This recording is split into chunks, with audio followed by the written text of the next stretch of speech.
ದಕ್ಷಿಣ ಕನ್ನಡ ಜಿಲ್ಲೆಯ ಧರ್ಮಸ್ಥಳದ ಸುತ್ತಮುತ್ತ ನಡೆದಿದೆಯೆನ್ನಲಾದ ಅಸಹಜ ಸಾವು ಪ್ರಕರಣಗಳ ಸಮಗ್ರ ತನಿಖೆಗೆ ವಿಶೇಷ ತನಿಖಾ ತಂಡ ಎಸ್ಐಟಿ ರಚಿಸಿ ರಾಜ್ಯ ಸರ್ಕಾರ ಆದೇಶವನ್ನ ಹೊರಡಿಸಿದೆ.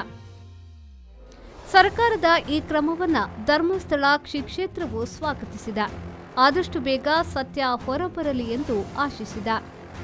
ಧರ್ಮಸ್ಥಳ ಗ್ರಾಮದಲ್ಲಿ ನೂರಾರು ಶವಗಳನ್ನು ತಾನು ಹೂತು ಹಾಕಿರುವುದಾಗಿ ವ್ಯಕ್ತಿಯೊಬ್ಬರು ಇತ್ತೀಚೆಗೆ ನ್ಯಾಯಾಲಯದಲ್ಲಿ ಹೇಳಿಕೆ ನೀಡಿದ್ರು.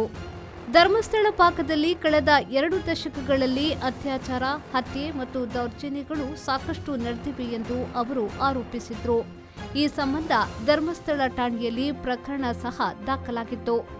ಧರ್ಮಸ್ಥಳ ಠಾಣೆ ಹಾಗೂ ಈ ಸಂಬಂಧ ರಾಜ್ಯದ ಇತರೆ ಪೊಲೀಸ್ ಠಾಣೆಗಳಲ್ಲಿ ದಾಖಲಾಗಿರುವ ಮತ್ತು ದಾಖಲಾಗುವ ಇತರೆ ಎಲ್ಲ ಕ್ರಿಮಿನಲ್ ಪ್ರಕರಣಗಳ ತನಿಖೆಯನ್ನ ರಾಜ್ಯ ಪೊಲೀಸ್ ಮಹಾನಿರ್ದೇಶಕರು ಈ ವಿಶೇಷ ತನಿಖಾ ತಂಡಕ್ಕೆ ವರ್ಗಾಯಿಸಬೇಕು. ಎಸ್ಐಟಿ ತನಿಖೆಗೆ ಸಂಬಂಧಿಸಿದ ತನಿಖಾ ಪ್ರಗತಿಯನ್ನ ಆಗಾಗ್ಗೆ ಡಿಜಿ, ಐಜಿಪಿಯವರಿಗೆ ವರದಿ ಮಾಡಬೇಕು.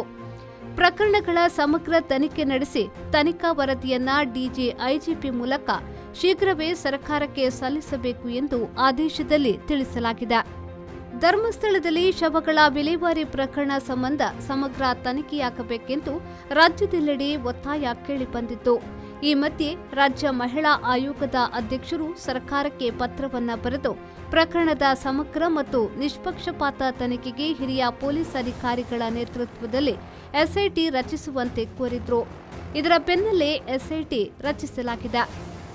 4 ಐಪಿಎಸ್ ಅಧಿಕಾರಿಗಳನ್ನೊಳಗೊಂಡ ತಂಡ ಇದಾಗಿದ್ದು, ರಾಜ್ಯದ ಆಂತರಿಕ ಭದ್ರತಾ ವಿಭಾಗದ ಪೊಲೀಸ್ ಮಹಾನಿರ್ದೇಶಕ ಪ್ರಣವ್ ಮೊಹಂತಿ ಅವರ ನೇತೃತ್ವದಲ್ಲಿ ನೇಮಕಾತಿ ವಿಭಾಗದ ಉಪ ಪೊಲೀಸ್ ಮಹಾನಿರ್ದೇಶಕ ಎಂಎನ್ ಅನುಚೇತನ್, ಸಿಆರ್ ಕೇಂದ್ರದ ಉಪ ಪೊಲೀಸ್ ಆಯುಕ್ತೆ ಸೌಮ್ಯಲತಾ, ಆಂತರಿಕ ಭದ್ರತಾ ವಿಭಾಗದ ಪೊಲೀಸ್ ಅಧೀಕ್ಷಕ ಜಿತೇಂದ್ರ ಕುಮಾರ್ ಇದ್ದಾರೆ. ಪ್ರಕರಣವನ್ನ ಶೀಘ್ರವೇ ತನಿಖಾ ತಂಡಕ್ಕೆ ವರ್ಗಾಯಿಸಲಾಗುವುದು ಎಂದು ದಕ್ಷಿಣ ಕನ್ನಡ ಜಿಲ್ಲಾ ಪೊಲೀಸ್ ವರಿಷ್ಠಾಧಿಕಾರಿಯವರು ಕೂಡ ತಿಳಿಸಿದ್ದಾರೆ.